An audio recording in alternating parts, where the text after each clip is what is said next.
Hey everybody, Jimmy Smith. I know it's been a while.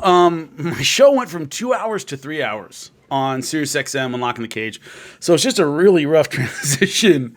I have to do a lot more work and all that stuff, so I didn't have time to do pre-fights for the last couple fights and post-fights for until this one. So, but now my schedule is solid. I know when I'm working and when I'm not, so these will be more frequent from here on out. But I made my picks for this fight on my radio show Friday. We had a little time crunch at the end. Great show, but the last segment where I do the picks and prediction stuff had to be short. So my producer was like, you can just do the top three because we only have 5 minutes. So I made my prediction for the top three. I'll go over them and basically my thoughts on the rest of the card for Sandhagen versus Moraes. Let's start at the bottom of the card. Ilya Topuria versus Youssef Zalal. Out-grappled him. Pretty much. That was the deal. Out-grappled him, superior position, good transitions. I like his back takes. He was just a step ahead on the ground for most of the fight. Good control, good pacing, and a non-controversial unanimous decision, 29-28 on all three judges' scorecards. Good performance. Tom Aspinall versus Alan Baudot, and as soon as he got mouth, this was over. It was pretty ridiculous. Some wild punches. A lot of octagon nerves in this one. Both guys seemed kind of tight and unsure of themselves. Once they started unloading, they felt a little bit better. Whenever you're in that position or that situation, when I was coaching, I was like, look, get in your comfort zone as soon as humanly possible. Start out with a good jab, start out with a good game plan, and try and get there immediately. That's what you try to tell people. Don't have a lot of big fight experiences. Look, if you have a great jab, stay behind the jab. That'll open everything else up. If you have a good takedown, start working on a takedown. That'll open everything else up. And then the fight just kind of happens. But you want to get in that mental comfort zone. You can tell that Aspinall got in that comfort zone as soon as he got on top. It was like, oh, now I got this. Unloaded, easy stuff. TKO in the first round as soon as he got the fight where he wanted. Two big guys. It's what I call a turtle fight. Whoever's on their back is in big trouble, and that's exactly what happened. Duplessis versus Marcus Perez. Duplessis, he started off super tight. I really thought, and they mentioned this on air briefly. For some reason, I turned on the volume very quickly, and because I usually listen without the volume on. And I heard Tom Hardy say, "Man, he seems tight.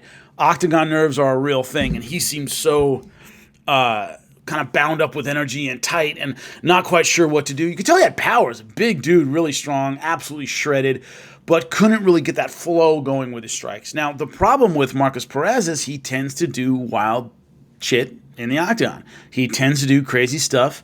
He tends to throw things that are easy to counter and don't behoove him as a fighter, and that's exactly what he did. He threw this spinning shot, got clipped right by the ear. If you've ever been hit by the ear, your equilibrium goes, and he just went flat. Bam. Bang, bad shot off this spinning elbow that he didn't have the right distance to throw. Bad shot for Perez, who was up to that point was doing very well.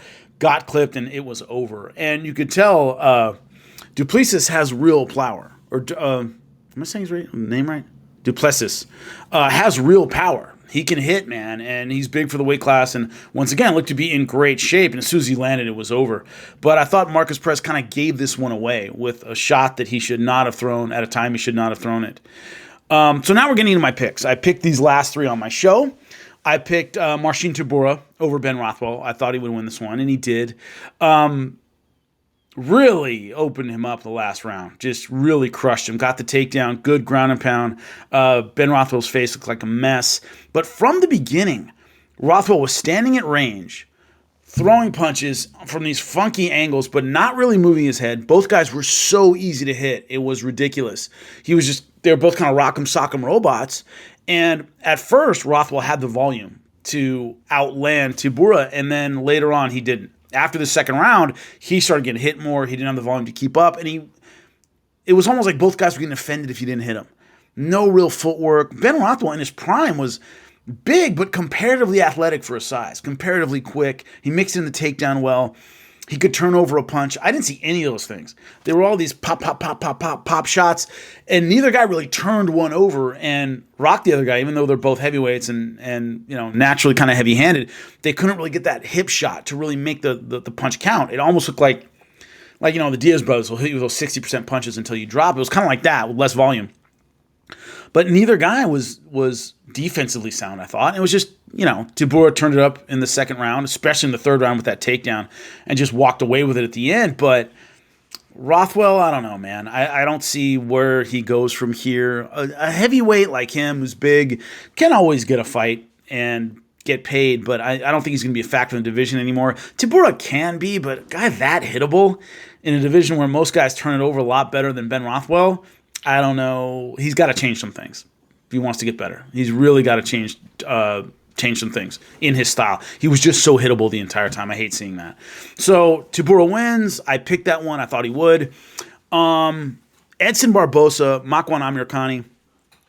Here's what I said on the show. The odds were really heavy for Edson Barbosa. So my advice on the show was, I think Edson Barbosa is going to win, but if you're going to throw some side money at somebody, throw it at Amirkhani. I thought the odds were way skewed in favor of Edson Barbosa. I'd throw a little at Makwan Amirkhani. Maybe he gets lucky. Edson Barbosa also hadn't done well his last few fights. Yes, against top talent, except for Dan Ige, but he's lost to some of the best of the best, but you only have so many of those in you. So anyway, it was a walk-off for Edson Barbosa. He just teed off on Amirkhani. Amirkhani fought like it was a staring contest. I remember he's just looking at him. He's looking at him and trying to counter him. I was like, Edson Barbosa's not going to do something stupid and fall apart. He's just not going to do that. You have to get after him. You got to make him work. You got to make him make a mistake. You got to make him uncomfortable. Fighters that were aggressive at the right time against Edson Barbosa, Justin Gaethje, of course, is the best one that springs to mind, had success. They didn't just stand there and look at the guy and wait for him to screw up. He's not an idiot, and he's extremely experienced. He's an excellent kickboxer. So he's not just going to fall apart and do something dumb. You got to go after him, and he never went after him. And he was basically a punching bag with legs for Edson Barbosa, I thought, the entire time. Had a couple moments, but Edson Barbosa was completely in control. And so I guess the pick went against me there, although I said Edson Barbosa would win, and maybe Amirkhani's the better bet. Whatever you guys think. You judge. Corey Sandhagen versus Marlon Moraes. I picked Corey Sandhagen to win. The thing that I thought immediately in this fight is the conventional wisdom, and I had Aljamain Sterling on my show Friday to break this fight down. He said some great stuff. If you haven't caught my show, please. I thought Aljamain Sterling really broke it down, did a great job. But one of the things he said, which is what I thought too, if Marlon Moraes was going to win, because he did have a good shot at winning, he's got to kick a lot, wear Corey Sandhagen down, chop the legs, chop the body. He's the taller guy, a little bit skinnier. Kind of chop him down, because Marlon Moraes is shorter and thicker and a better kicker. Chop him down and maybe win it late if the kicking doesn't make you run out of gas. The first thing I noticed in this fight is Corey Sandhagen, from the beginning, was out kicking Marlon Moraes. He was throwing more of them. He was more accurate with them. He was throwing the leg kicks. I didn't think they did a ton of damage, and Marlon Moraes has really thick legs, but the fact is that was where Marlon Moraes was supposed to dominate, was in the kicking game. Corey Sandhagen is mostly a puncher. So the idea that he was doing at least as well as Marlon Moraes in the kicking game from the beginning, I was like, this is not good for Marlon Moraes. Love Marlon Moraes, but I was like, that's not a good sign. And that's exactly what happened. A minute into round two, spinning wheel kick, boom. Knocked him off balance more than hurt him, but Corey Sandhagen was absolutely all over him with the finish. Solid ground and pound. And I remember seeing at the time, I thought the stoppage was a little quick, but the referee was standing right over him. And I always trust the referee standing right over him. A lot of times you see the eyes kind of do this one, and the fight's over. Even if it looks like their body's there, their eyes rolling means their mind isn't. And after the fight was over, Marlon stayed down for a little bit. So I assumed that was the issue. Remember, I don't put on the volume when I'm watching the fights. I don't know what the commentators said about it. But anyway, so of the 3 picks I made, 2.5 worked out essentially. I will be broadcasting more now that I have this schedule of 3 hours every day and I know what I'm getting into and how to take care of it. So I have a breakdown for the next one very soon. Appreciate you.